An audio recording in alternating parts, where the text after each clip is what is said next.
Olá, gente linda e abençoada. Estamos aqui mais uma vez para meditar na palavra de Deus e para aprender com ela. Eu sou a missionária Edeise Carvalho Antunes. Muito obrigada, tá? Pela tua visualização, por você que tem deixado aí os teus comentários. Eu convido a você a não esquecer de deixar o like.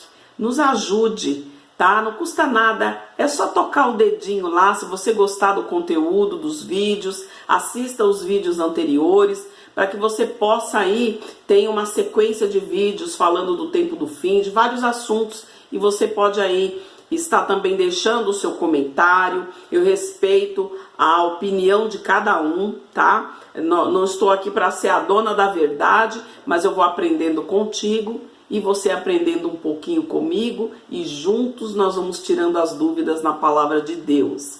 Inscreva-se no canal e acione o sininho para receber as notificações do próximo vídeo. Hoje nós vamos falar sobre um tema muito interessante: arrebatamento. O que é arrebatamento? Como acontecerá o arrebatamento? Arrebatamento, ele também é chamado de tempo de angústias, de tempo de dores. O Senhor falou, quando chegar o tempo das dores, antecedendo o final, haverão pestes, guerras, rumores de guerras, a natureza aí desgovernada, muitas coisas, né? De tsunamis, maremotos, terremotos, pai contra filho, filho contra pai, então a violência aumentando muito. E aí ele vem dizer, e o amor de quase todos esfriará. Então isso antecede o tempo do fim. Será que nós estamos vendo isso? Eu acredito que sim, né? Vamos meditar um pouquinho. A palavra de Deus, ela diz para nós em João 14, do versículo 1 a 3. Não se turbe o vosso coração, credes em Deus, credes também em mim.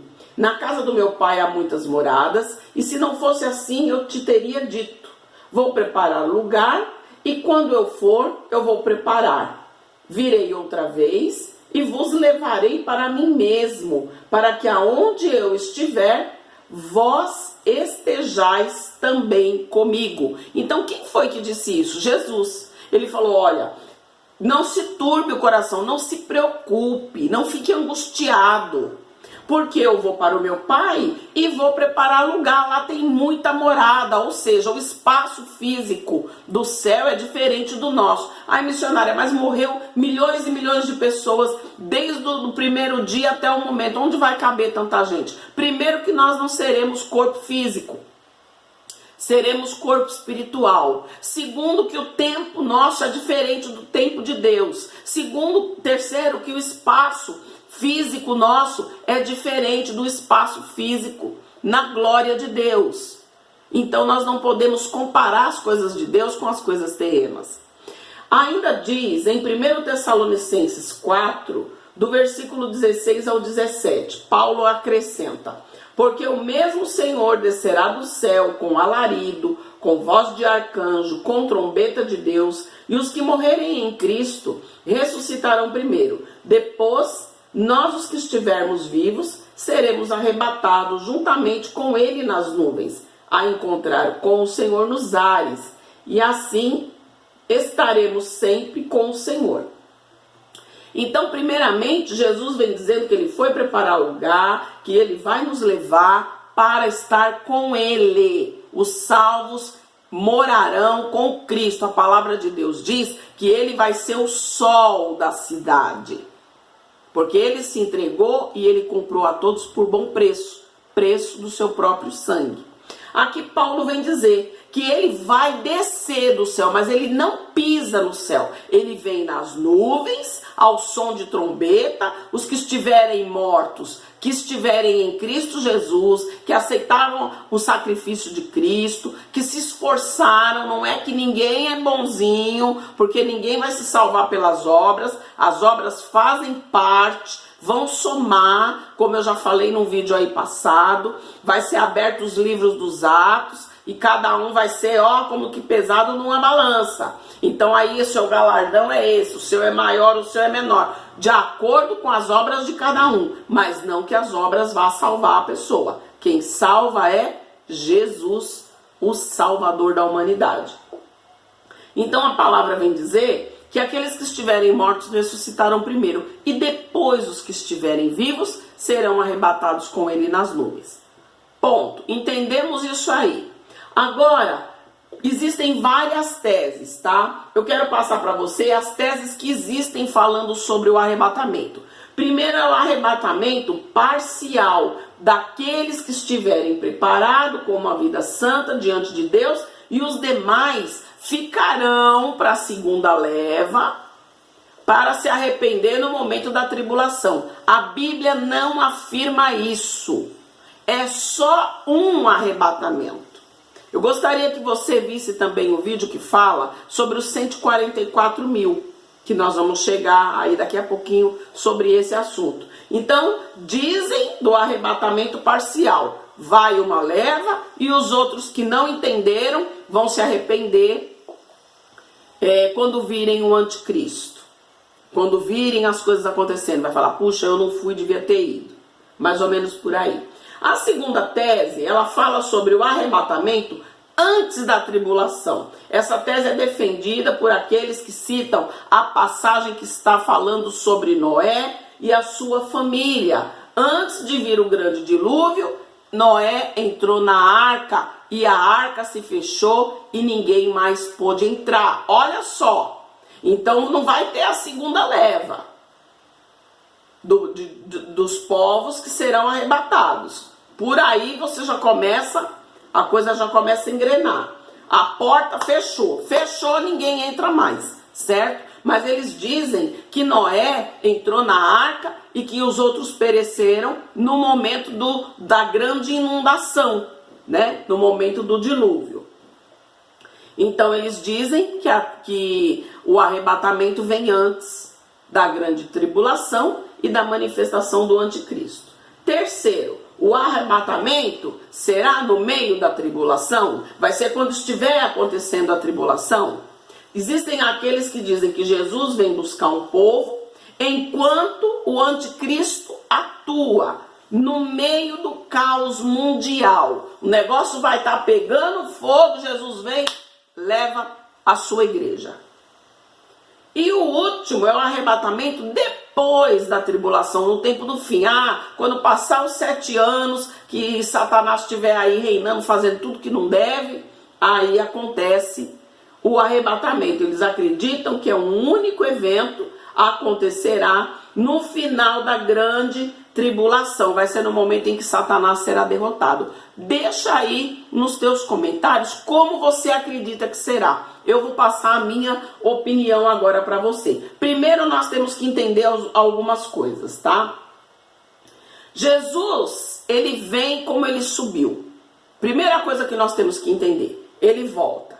Ele veio, nasceu como homem, teve a sua trajetória e subiu ao céu. Lá no livro de Atos 1, versículo 9 a 11 diz: Galileus, por que vocês estão olhando para os céus? Este mesmo Jesus que dentre vocês foi levado para os céus, voltará da mesma forma como vocês estão vendo subir. 2 anjos falaram com os discípulos, aquelas pessoas que estavam naquele ajuntamento, que da mesma forma que Jesus subiu, ele voltará. Ele prometeu voltar. Então, isso é um ponto que nós temos que entender. Segundo, será ao som da última trombeta. A Bíblia é muito clara. Eis que eu digo um mistério. Nem todos dormiremos, mas todos seremos transformados num momento, num abrir e fechar de olhos, ao som da última trombeta. Pois a trombeta soará, os mortos ressuscitarão. Olha aí a colocação, a ordem. Os mortos ressuscitarão incorruptíveis e nós, aqueles que estiverem vivos, seremos transformados. Então Paulo afirma isso em 1 aos Coríntios 15, no versículo 51 e 52. Então nós já entendemos que Jesus tem que voltar nas nuvens, como ele subiu. Segundo, ao som da última trombeta, quem estiver morto primeiro ressuscita, depois os vivos serão chamados. Haverá uma forma de que ele vai chamar e os salvos vão ouvir. Quem estiver morto com sua audição espiritual. Terceiro, ninguém sabe quando será. Missionária, quando será? A palavra de Deus diz em Mateus 24, versículo 42. Portanto, vigiem, porque vocês não sabem o dia em que o seu Senhor virá. Ninguém sabe qual é o dia e nem a hora, nem o filho, mas somente o pai. Quando o pai disser vai, ele vem buscar. Diz que todos teremos que ouvir, todos terão que ser alcançados pela palavra de salvação, para que haja a vinda do Senhor. Quarto, ninguém subirá de qualquer maneira. Não adianta dar 3 pulinhos, passar um languinho. Não adianta se trajar azul de bolinha rosa. Não adianta dar caridade. Eu vou dar 50 cesta básica. Eu vou ser o santo do pau. Não adianta, porque não é pela obra. Existem muitas religiões que focam. Vamos fazer caridade, vamos fazer. A caridade é excelente. Eu e o meu esposo estamos num projeto do café da manhã do povo da rua. Não temos muita condição, mas estamos entrando de cabeça nisso, para alcançar pessoas, para orar por pessoas, para levar a palavra de salvação a pessoas. Mas isso não vai dar minha salvação. O que vai trazer minha salvação é ter uma vida esforçando em servir a Deus e obedecer a sua palavra. É isso que vai me dar a salvação. Não é a caridade, o estender de mão. Porque qualquer um pode dar alguma coisa para alguém. Tá certo? A gente consegue entender isso? Então, não vamos subir de qualquer maneira. Em Tito 2, 11 e 12 diz: porque a graça de Deus se manifestou salvadora a todos os homens. Ele nos ensina a renunciar à impiedade das paixões mundanas e a viver de maneira sensata, justa e piedosa nesta era presente. Em Efésios 5, 27 diz: para apresentar-se assim como igreja gloriosa, sem mácula, nem ruga ou coisa semelhante, mas irrepreensível. Então, nós temos que deixar as práticas do mundo, tá? Então, esses tópicos são importantes. Aí, lá em Apocalipse 7, 9, João diz: depois disso eu vi uma grande multidão que ninguém se podia contar, de toda tribo, povo, língua e nação. E estavam de pé diante do trono do Cordeiro com vestes brancas e palmas nas mãos. E aí foi perguntado a ele: quem são esses de vestidos brancos e de onde vieram? E ele respondeu: tu sabes. E ele disse: esses são os que vieram da grande tribulação e lavaram as suas vestes no sangue do Cordeiro. Por isso estão diante do trono e o servem de dia e de noite no seu templo. E aquele que está assentado sobre o trono o cobrirá com a sua sombra. Então, o povo que não morrer, vai passar sim pela tribulação. Nós teremos que passar pela tribulação. Muitos vão morrer no momento da tribulação, mas num dado momento, a qual nós não sabemos qual é o dia e a hora, o Senhor vem e leva o seu povo. Agora, os 144 mil é do povo de Israel. Quando cair a ficha e disser: meu Deus, o Messias era Jesus e nós estávamos adorando o anticristo, aí sim, de toda as 12 tribos de Israel, eles serão selados. Apocalipse 7:2. Ouvi então o número dos assinalados, 144 mil, aqueles que não se contaminaram, aqueles que tiveram uma vida casta, que viveram na lei de Deus e que entender que Jesus é o Salvador. Quando uma carta é selada, ela garante que ela chegará ao seu destino. E nós precisamos do selo de Deus. Nós precisamos nos preparar para esse momento. Então, o arrebatamento, na minha concepção, acontecerá no momento da grande tribulação.